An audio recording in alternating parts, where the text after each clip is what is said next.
একটা গ্রুপ 7 জন তরুণ, তাদের মধ্যে একজনকে বলা হয় লিডার, কিন্তু তার দায়িত্ব শুধু সিদ্ধান্ত নেওয়া নয়, বরং 6 জনের কান্না চুপ করে শোনা, তাদের ভয় ঢেকে রাখা, আর দরজার ওপাশে যখন পুরো দুনিয়া দাঁড়িয়ে থাকে তখন সে সামনে দাঁড়িয়ে বাকিদের আগলে রাখে।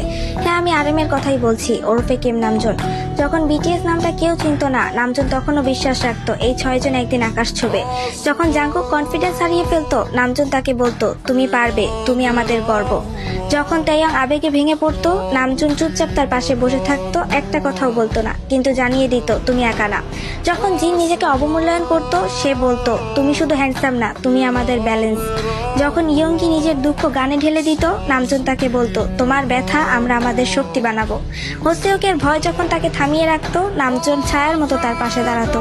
আর জিমিনের চোখে যখন অশ্রু আসতো, নামজুন এক ভাইয়ের মতো তার পাশে গিয়ে তার হাত ধরতো। সে কখনো নিজের কষ্টগুলো দেখায়নি, কারণ তার কাছে লিডারশিপ মানে সবার আগে নিজেকে নয়, বাকিদের গুরুত্ব দেওয়া। নামজুন শুধু লিডার না, সে 6টা হৃদয়ের গার্ডিয়ান। তার সেই নিঃশব্দ নেতৃত্ব আমাদের শিখিয়েছে আলোর নিচেও একজন মানুষ থাকে যার নিজেরও আলোর দরকার। সে বিটিএস এর লিডার না, সে বিটিএস এর ভিত।